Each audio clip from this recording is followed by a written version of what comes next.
আর কতদিন এভাবে চলবে? পেটের আগুন যা সহ্য হয় না। আমার বাচ্চাগুলো সকাল থেকে এক ফোঁটা ভাতের মারও পায়নি, শুধু পানি খাইয়ে ঘুম পাড়িয়ে রেখে এসেছি। ওরা কাঁদলে আমার বুকটা ফেটে যায় সেলিম ভাই।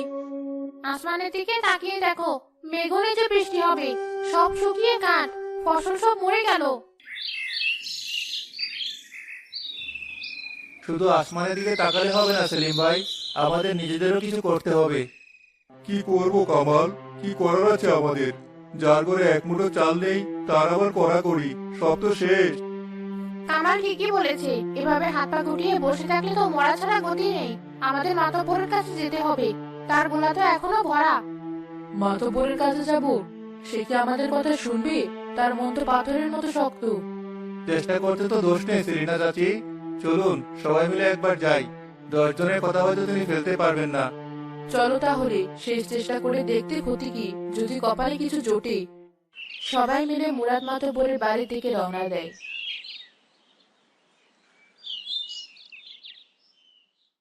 গ্রামের খবর কি রে জামাল? সব শান্ত তো? আমার বিরুদ্ধে কোনো কথা হচ্ছে না তো? সব শান্ত হুজুর, তবে মানুষের পেটে ভাত নেই, মুখে কথাও তেমন নেই, মরা মানুষের মতো ঘুরে বেড়াচ্ছে। ঠিকই বলেছেন হুজুর, একেবারে পুরো গ্রাম নিস্তব্ধ। কি ব্যাপার, তোরা সব এখানে কেন? আমার বাড়ির সামনে এভাবে দল বেঁধে এসেছিস কেন? কোনো নালিশ আছে? মাতব্বর সাহেব, আমরা খুব বিপদে পড়ে আপনার কাছে এসেছি। বিপদ? কিসের বিপদ? আপনি কি গ্রামে থাকেন না? চোখে দেখেন না মানুষের কি অবস্থা? না খেয়ে ধুকে ধুকে মরছে সবাই, বাচ্চারা খাবারের জন্য কাঁদছে। তো আমি কি করব? আমি কি আসমান থেকে খাবার এনে দেব? ফসল হয়নি সেটা প্রকৃতির দোষ, আমার দোষ কোথায়? আপনার গোলা তো এখনো চালে ভরা মাতব্বর, যদি সেখান থেকে কিছু সাহায্য করতেন তাহলে এই গ্রামের মানুষগুলো প্রাণে বাঁচতো। আমার গোলা ভরা না খালি সেটা তোদের দেখতে হবে না। আমি কি ওগুলো দান করার জন্য রেখেছি? নিজের টাকায় কিনেছি, নিজের পরিবারের জন্য রেখেছি। তোদের দেবো কোন হিসাবে? আমরা তো একেবারে বিনামূল্যে চাইছি না, যখন আবার সুদিন আসবে আমরা সবাই মিলে আপনার এই ঋণ শোধ করে দেব, দ্বিগুণ করে শোধ দেব। যাদের আজ খাওয়ার পয়সা নেই তারা নাকি আমাকে দ্বিগুণ শোধ করবে। যা যা, এখান থেকে ভাগ সব। আমার সময় নষ্ট করিস না।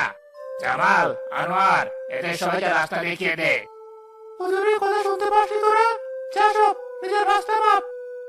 আপনি এত নির্দয় হবেন না মাতব্বর, এই মানুষগুলোর অভিশাপ লাগবে আপনার। একটা গ্রাম মরে গেলে আপনি একা বেঁচে থেকে কি করবেন? চুপ কর বেটি, আমার সাথে মুখে মুখে তর্ক করিস? বেশি কথা বলে গ্রাম ছাড়া করে দেব। বের হ আমার বাড়ি থেকে এখনই।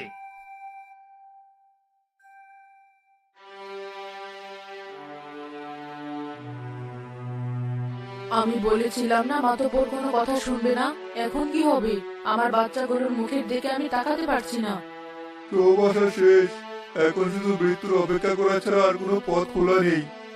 না, পথ এখনো শেষ হয়ে যায়নি। মাতাব্বর সাহায্য করবে না, কিন্তু আমরা তো একে অপরকে সাহায্য করতে পারি। কি বলতে চাইছিস তুই কামাল? পরিষ্কার করে বল।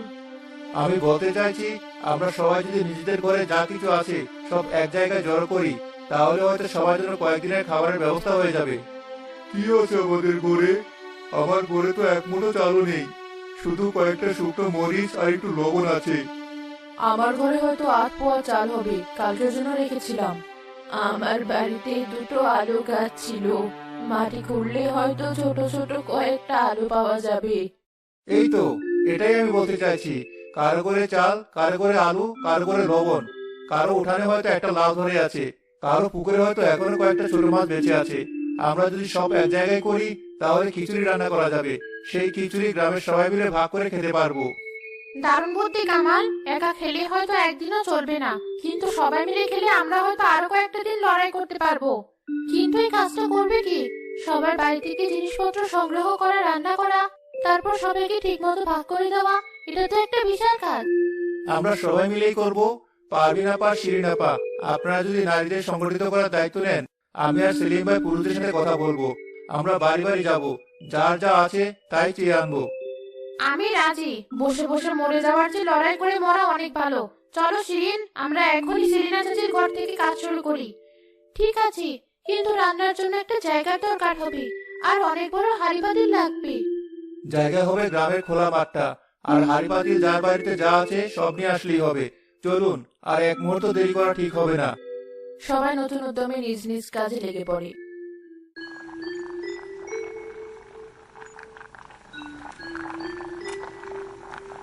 শিরিন, দেখ তো লবণটা ঠিক আছে কিনা। আর একটু লাগবে, আর জলটা আর একটু ফুটতে হবে। আলুগুলো এখনো সেদ্ধ হয়নি। কতদিন পর এত খাবারের গন্ধ পাচ্ছি। আমার বাচ্চাগুলো গন্ধ পেয়ে ঘুম থেকে উঠে বসে আছে। চাচি, এই নিন, পাশের জঙ্গল থেকে কিছু বনো শাক তুলে আনলাম। এগুলো দিয়ে দিন, খিচুড়ির স্বাদ বাড়বে, পুষ্টিও হবে। কামাল, তুই না থাকলে আমরা এতক্ষণে হয়তো হাড়ি ছেড়ে দিতাম।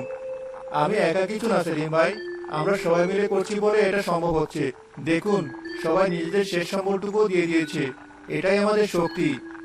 কথা বাড়িও না তোমরা, খিচুড়ি প্রায় হয়ে এসেছে। সবাই যেন ঠিক মতো ভাগ পায় সেদিকে খেয়াল রাখতে হবে। শিরিন, তুমি একটা তালিকা করে ফেলো, কোন বাড়িতে কতজন সদস্য, সেই অনুযায়ী আমরা বাড়িতে বাড়িতে ভাগ করে দেব। আমি সেই কাজটা করে রেখেছি, একটি শিশুও যেন বাদ না যায়। কিছুক্ষণ পর খিচুড়ি রান্না হলে সবাই সারিবদ্ধভাবে দাঁড়িয়ে বাটি পেতে নেয়। শিশুদের আগে দেওয়া হয়। ক্ষুধার্ত মানুষগুলোর মুখে বহুদিন পর তৃপ্তির হাসি ফুটে ওঠে।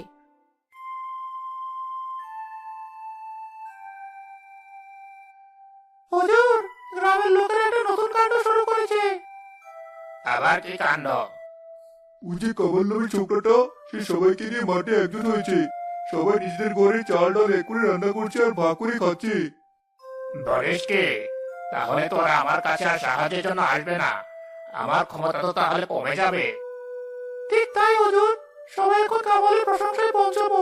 আপনাকেই তো বরং সবাই গালাগালি করছে, বলছে মাথা পড়ে একটা শয়তান। এত বড় সাহস! আমার গ্রামে আমার বিরুদ্ধে ষড়যন্ত্র! এটা এখনই থামাতে হবে। যা, তোরা দুজন এখনই যা, গিয়ে ওদের রান্না বান্না সব বন্ধ করে দে, হাড়ি পাতি সব উল্টে ফেলে দে। কিন্তু হুজুর, গ্রামের সব মানুষ ওখানে একজোট হয়ে আছে। আমরা দুজনকে কিছু করতে পারবো কি? যা বলছি তাই কর। বলবি এটা আমার হুকুম। গ্রামের মাঠে এসব চলবে না। যদি ওরা কথা না শুনে তাহলে ভয় দেখাবি। বলবি সবাইকে গ্রাম থেকে বের করে দেওয়া হবে। জি হুজুর, আমরা এখনই যাচ্ছি।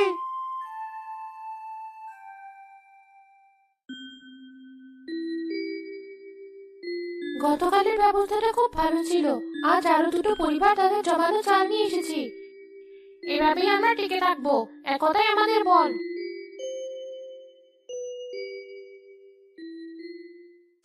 এই, কি হচ্ছে এখানে? বন্ধ করো এসব। কি হয়েছে জামাল ভাই? আমরা তো আমাদের মতো করে খাবারের ব্যবস্থা করছি, এতে আপনাদের সমস্যা কি? সমস্যা আছে। মাতব্বর সাহেবের হুকুম, এই মাঠে এসব রান্না বান্না চলবে না। এখন এসব বন্ধ করো। কেন চলবে না? এই মাঠ কি মাতব্বরের একা সম্পত্তি? এটা গ্রামের সবার। আমরা আমাদের জায়গায় রান্না করছি। মুখে মুখে তর্ক করিস না পারবিন, যা বলছি শোন, না হলে ভালো হবে না। আমরা কিন্তু এই হাড়ি উল্টে ফেলে দিতে এক মুহূর্ত দেরি করবো না। থামুন আনোয়ার ভাই, এই হাড়িতে শুধু চাল ডাল নেই, এই গ্রামে শিশুদের জীবন আছে।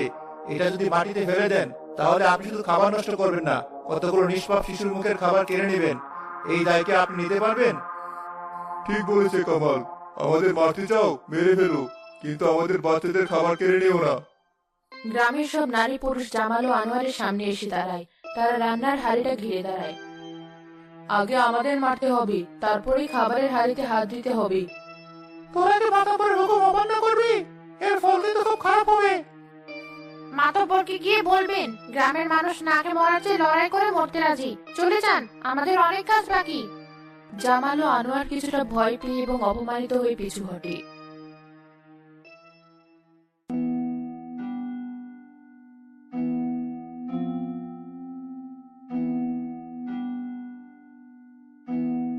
কে?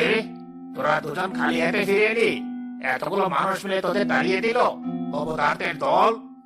হুজুর, আমরা কি করব? গ্রামের সব মানুষ এক হয়ে গেছে। ওই কামাল ছোকরা আর পারভিন বেটি সবাইকে উস্কে দিয়েছে। তারা মরে যেতে রাজি, কিন্তু থামতে রাজি না।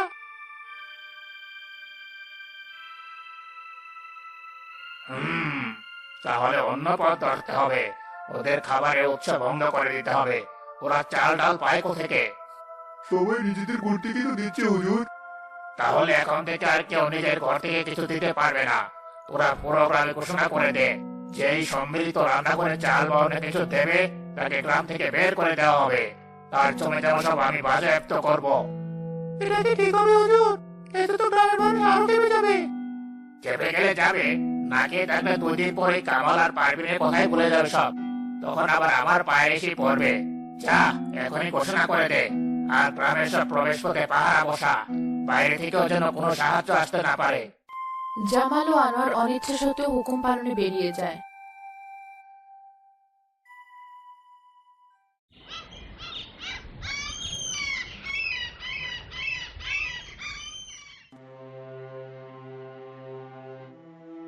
এখন কি হবে কামাল? মাতাব্বর তো আমাদের সব পথ বন্ধ করে দিল। কেউ আর ভয় কিছু দিতে চাইবে না। আমার ঘরে যে সামান্য ডাল ছিল সেটাও এড়েছিলাম, এখন তো আর কিছুই নেই। কালকে কি রান্না হবে? এই লোভী লোকটা আমাদের মেরেই ছাড়বে, কিন্তু আমরা এভাবে হার মানতে পারি না। হার আমরা মানবো না, কিন্তু আমাদের নতুন কিছু ভাবতে হবে। আমাদের এমন একটা খাদ্য উৎস খুঁজে বের করতে হবে যেটা মাতাব্বরের নিয়ন্ত্রণের বাইরে। এমন কি উৎস থাকতে পারে? জঙ্গল থেকে কিছু শাক পাতা ছাড়া আর তো কিছু পাওয়া যাবে না। তাতে আর কদিন চলবে? আচ্ছা শিরিন আপা, আপনার কি মনে আছে গ্রামের একেবারে উত্তর প্রান্তে একটা পুরনো সরকারি গুদামঘর ছিল? বহু বছর আগে সরকার সেটা বানিয়েছিল আপৎকালীন সাহায্যের জন্য। হ্যাঁ, মনে পড়েছে, কিন্তু ওটা তো পরিত্যক্ত। শুনেছি ওখানে সাপখোপের বাসা, আর ওটার চাবি তো নিশ্চয়ই মাতব্বরের কাছেই আছে। সে তো গ্রামের মোড়ল। যদি ওখানে কিছু চাল বা গম এখনো থেকে থাকে, যদি আমরা কোনোভাবে। যদি আমরা ওই গুদামের তালা ভেঙে ফেলি? ঠিক তাই, এটা ছাড়া আমাদের আর কোনো উপায় নেই। এটা ঝুঁকি, কিন্তু এই ঝুঁকিটা আমাদের নিতেই হবে। এটা আমাদের বাঁচার শেষ লড়াই। কিন্তু মাতাব্বর যদি জানতে পারে, সে তো আমাদের আস্ত রাখবে না। যখন আমাদের বাচ্চারা না খেয়ে মরবে, তখন বেঁচে থেকেই বা কি লাভ? আমি রাজি, চলো আজ রাতেই আমরা ওই গুদামে যাব, যা থাকে কপালে। আমাদের খুব সাবধানে কাজটা করতে হবে, আর গ্রামের বাকিদের জানাতে হবে, যাতে তারা প্রস্তুত থাকে। ঠিক আছে, আজ রাতেই হবে আমাদের শেষ পরীক্ষা। হয় আমরা সবাই মিলে বাঁচবো, না হলে সবাই মিলে মাতাব্বরের অত্যাচারের শিকার হব।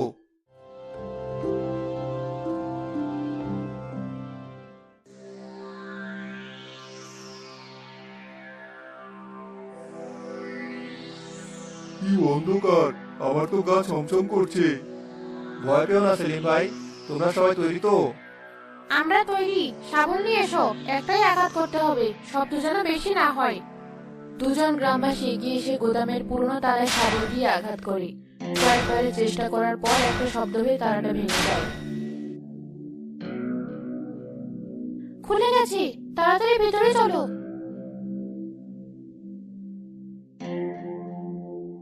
এ কি? এ তো চালের বস্তা, অনেকগুলো বস্তা। শুধু চাল নয়, ওদিকে দেখো, ডাল, গম, শুকনো খাবার সবই তো আছে। তার মানে সরকার থেকে যে সাহায্য এসেছিল, মাতাব্বর সেটা আমাদের না দিয়ে এখানে লুকিয়ে রেখেছে। এই শয়তানটা আমাদের না খেয়ে মারতে চেয়েছিল। এই লোকটাকে ছাড়বো না আমি। আমাদের বাচ্চাদের অভুক্ত রেখে সে নিজের সম্পত্তির পাহাড় করেছে। চলো, এই সব কিছু আমাদের, গ্রামের মানুষের হক এটা। সবাই মিলে বস্তাগুলো বের করে আনো, কিন্তু খুব সাবধানে, কেউ যেন টের না পায়। সবাই মিলে নিঃশব্দে চাল, ডাল ও গমের বস্তাগুলো বের করে গ্রামের মাঠে নিয়ে যেতে শুরু করে।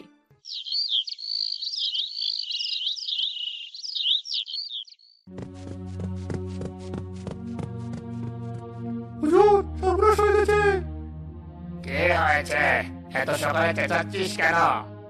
গ্রামের লোকেরা উত্তর দিকে সরকারি গুদামের তালা ভেঙে সব চাল ডাল লুট করে নিয়ে গেছে। কে বলিস কি তুই? মানে সরকারি মালরা লুট করেছে? ওদের এত বড় সাহস! চল, এখনই চল, আমি নিজের চোখে দেখবো। কামালটাকে আজ আমি জানি শেষ করে ফেলবো।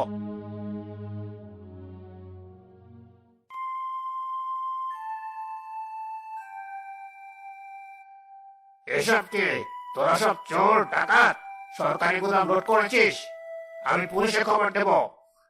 কোন সরকার মাতাব্বর সাহেব?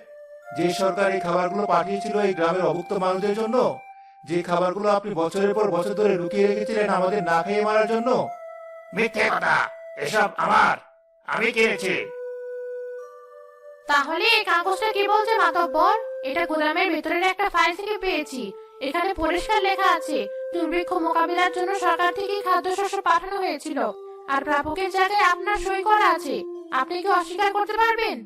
মুরাদ মাতব্বর কাগজটা দেখে ফ্যাকাশে হয়ে যায়। আপনি শুধু চোর নন, আপনি একজন খুনি। আপনি পুরো একটা গ্রামকে হত্যা করতে চেয়েছিলেন নিজের লোভের জন্য। আমি আমি তোরা আমাকে চিনিস না। আমি তোদের সবাইকে দেখে নেব। আপনাকে আর কিছু দেখাতে হবে না মাতাব্বর, আপনার দিন শেষ। আমার বাচ্চাদের মুখের খাবার যে কেড়ে নেয় তারই গ্রামে থাকার কোনো অধিকার নেই। বের করে দে এই শয়তানটাকে। ওইসব সম্পত্তি গ্রামের মানুষের মধ্যে ভাগ করে দেওয়া হোক। গ্রামবাসীর ভয়ে মুরাদ মাতব্বর তার অনুচরেরা গ্রাম ছেড়ে পালিয়ে যায়। বিলাসী গ্রামের দুর্ভিক্ষ শেষ হয়।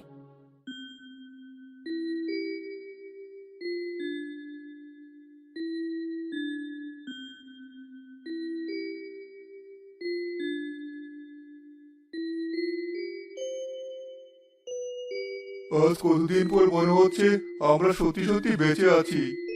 আমার বাচ্চারা আজ পেট ভরে খেয়েছে, এর চেয়ে বড় শান্তি আর কিছুতে নেই। সব আল্লাহর ইচ্ছা আর তোমাদের প্রচেষ্টা। এখন আমাদের নতুন করে সব শুরু করতে হবে। এই সংগৃহীত খাবার দিয়ে আমরা অনেকদিন চালিয়ে নিতে পারবো। এর মধ্যে সবাই মিলে আবার চাষাবাদ শুরু করতে হবে। আর কোনোদিন আমরা কোনো মাতব্বরের উপর ভরসা করে বসে থাকবো না। আমাদের গ্রাম আমরাই চালাবো। সবাই মিলে সিদ্ধান্ত নিব, সবাই মিলে কাজ করব। ঠিক তাই পারবিন আপা, এই দুর্ভিক্ষ আমাদের অনেক কিছু কেড়ে নিয়েছে, কিন্তু একটা জিনিস দিয়ে গেছে, একতা। আর এই একতাই আমাদের সবচেয়ে বড় শক্তি। বিলাসী গ্রাম আর কোনোদিন কারো বিলাসিতার বস্তু হবে না। এই গ্রাম হবে আমাদের সবার।